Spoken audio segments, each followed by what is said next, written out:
I got an Amazon ram air intake. This isn't the whole thing, but this is how I did it, based on the parts that I had and that I was just too lazy to put on, I guess. Alright, this is the Amazon ram air intake. This is everything it comes with right here. I didn't use it all because it took a little extra. There was some extra work that needed to be done that I didn't feel was necessary, and parts of the exhaust manifold that I didn't want to take apart. But to start with is this piece right here. So with this piece, it goes into the throttle body. It was actually longer. This is one of the pieces that I did find after cutting it off. So the shorter part here, this actually goes into the intake manifold. And I took, I think it was 3/4 off the bottom to make sure that it fit. See here, yeah. So this is the bottom. This is the part that goes into the intake manifold. I measured it to see how deep the tread depth had to be, and then I marked it, and I just measured up to see from the top down how much thread I actually needed, and then I cut off the excess. So on the intake, this is the hole it goes into, and once I catch it, it just slides right in. Crank it down like this, and then it has to be facing backwards. Like I said, we gotta make sure it's straight.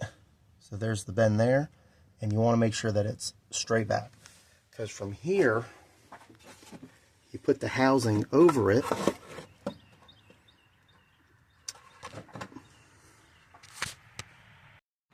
and when you're done it should look like this. You will have to use two hands. You have to push the wiring harness up when you push it back.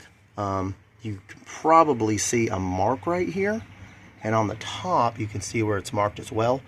What I did to the bottom, I had to do the top because this comes up too far, and it comes with a metal cap piece that screws on top here, so you will have to cut this down. So what I did was I marked it here so that I knew how much I had to cut, same way as the other one.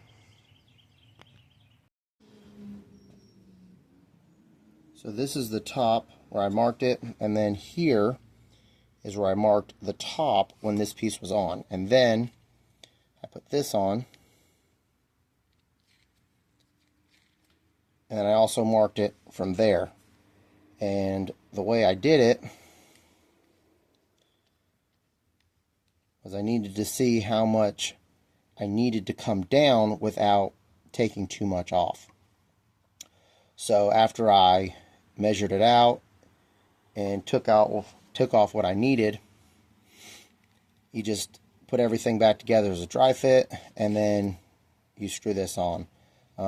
I left a little extra on the top of this because I didn't want to take off too much, and it was just enough that I had a spare washer that I just stick on top, and then it holds it securely the way it's supposed to be. So I'm going to go put all of this back on.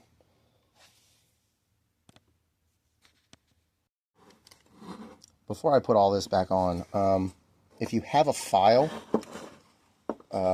what you want to do is go through here and look for any rough edges that need to be filed down. There's some on the front here. If I took off the filter, I'm just too lazy to do. There's some rough edges on the front, and then in this hole here, there were some rough edges that I had to file down because there's a hose that goes on top of this.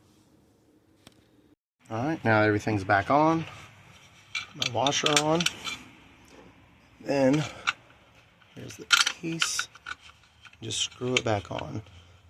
The way I cut it was I used a hacksaw with a metal cutting blade, and then I just used a file to shape up the edges to make sure that it would sit flush. There you go. Now it's on semi-tight. There we go. A little wiggle to it. There, now it's secured. And then I had to get a 19mm hose. It's a heater hose, and that was the only thing that was big enough to fit over this end piece right here. There you go. The 19mm hose is on there. I would recommend getting a clamp to put on here. I just did not because it is pretty snug.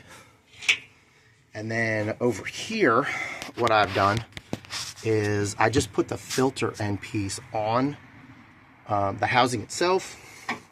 This is the piece it's supposed to come with. It's supposed to go this way out, bracket down. Reason being is that it comes with this 90-degree bracket or offset bracket, whatever. This housing bolt here, this manifold bolt for the exhaust, it sits like this, or I guess you could do it this way, but I didn't want to break the bolt, so I just left it on there and left the filter as is. As you can see, when I was done, I left a lot of stuff unused. I guess you can put it all together if you wanted to, but this is the rubber coupling piece that connects this to the other housing. It comes with the clamps, bracket, bolts to do everything. This washer didn't come with it. I just had an extra one in case I need to use 2 washers instead of 1, because I didn't want to keep cutting parts off of that bracket piece and then it just be too short for me to use.